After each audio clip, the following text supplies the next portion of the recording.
صبر کسے کہتے ہیں؟ اس کے بارے میں کہنے والوں نے بہت کچھ کہا ہے۔ واویلا نہ کرنا، منہ پہ تماچے نہ مارنا، ناشکری کا کلمہ نہ کہنا، اعضاء کا ایسا اضطراب کہ جو شریعت میں نامحمود ہو اس کا سرزد نہ ہونا، صبر کے بڑے مفاہیم ہیں۔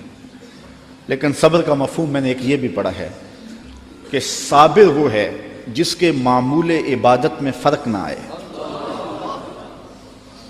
پہلی صف میں کھڑا ہونے کی عادت تھی، نماز پڑھتا تھا، جوان بیٹا فوت ہو گیا، اذان پکاری گئی تو پہلی صف میں کھڑا پایا گیا، نماز قضا نہیں ہوئی، آپ کہیں کہ بندہ صابر ہے۔ گھر میں میت پڑی ہے، نماز قضا نہیں ہوئی، جس کے معمول عبادت قضا نہ ہوں وہ صابر کہلاتا ہے۔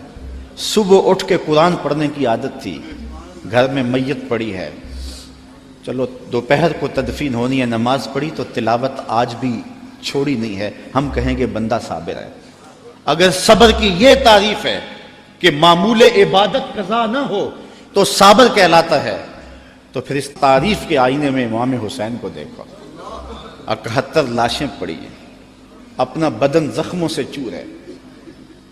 محتاط روایت یہ ہے کہ آپ کا جب پیراہن اتارا گیا تو 113 تیر، 33 زخم تلواروں کے تھے اور 34 گھاؤ نیزوں کے تھے، کچھ نیزے بدن میں ٹوٹ گئے تھے، اور گھوڑے کی زین سے فرش زمین پہ آئے۔ صابر ایسا ہے کہ عبادت کا وقت آ گیا، سجدہ قضا نہیں ہونے دیا۔ ایسا صابر ہے کہ سجدہ قضا نہیں ہونے دیا، آتے ہی پیشانی سجدے میں رکھ لی۔ اللہم رضن بقضائک وصبرن علی بلائک تسلیما لامرک۔ اے اللہ، سب کچھ کٹا کے، اور بچوں کی لاشیں پڑی ہیں، حسین کے لخت لخت سے خون بہ رہا ہے، لیکن حسین پھر بھی حاضر ہو گیا تیرے امر کو تسلیم کرتے ہوئے اور آنے والی مشکلوں پر صبر کرتے ہوئے، اور حسین تیرے حکم پہ راضی ہے، تو بھی بتا، تو بھی حسین پہ راضی ہوا ہے یا کہ نہیں ہوا؟ آواز آ رہی ہے، اس نواسے پر محمد مصطفیٰ کو ناز ہے، اس پیاسے پر علی شیر خدا کو ناز ہے، اوروں نے بھی سجدے کیے پر اس کا عجب انداز ہے، اس نے وہ سجدہ کیا جس پر خدا کو ناز ہے۔ عابد ایسا کہ معمول عبادت قضا نہیں ہوا، سجدہ قضا نہیں ہوا۔ اب آپ جانتے ہیں کہ امام حسین کا سر جو تھا سجدے میں جھکا ہوا تھا کہ دست قاتل نے سر انور کاٹ لیا، اور پھر سر انور کو کاٹ کے نیزے کی نوک پہ چڑھا دیا۔ یزیدیوں نے اس لیے کیا کہ اپنے لشکر کو تسلی دیں کہ ہم کامیاب اور کامران ہوئے ہیں، دیکھو سر حسین کٹ کے نیزے کی نوک پہ چڑھ گئے۔ تو جب انہوں نے نیزے کی نوک پہ سر حسین چڑھایا تو لشکر یزید سے آواز آئی، یہ کیسا سر ہے جو کٹ کے بھی سر بلند ہے؟ اس کی سر بلندی اب بھی نہیں گئی، اب بھی یہ اونچا ہے۔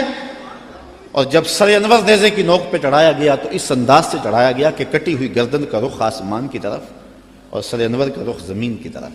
تو کسی شاعر نے تخیل باندھا، بآں کے سر نیزے پہ اور سوئے زمین ہے روح، یعنی سجدہ ثانی کی ہے آرزو۔ رکعت میں 2 سجدے ہوتے ہیں، ابھی ایک ہوا تھا کہ سر کاٹ لیا گیا، حسین کی پیشانی میں دوسرے سجدے کی آرزو مچل رہی ہے۔ صابر ایسا کہ معمول عبادت قضا نہیں ہوا، اور پھر تلاوت بھی قضا نہیں ہونے دی۔ حسین کا سر نیزے کی نوک پہ ہے، لبوں پہ قرآن جاری ہے، کیونکہ حسین کو لوریاں ہی قرآن کی ملی تھی۔ تو حسین ابن علی رضی اللہ تعالی عنہ سے صبر سیکھا جاتا ہے، استقامت سیکھی جا سکتی ہے، اور اپنی زندگی میں اس کا چراغاں کیا جا سکتا ہے۔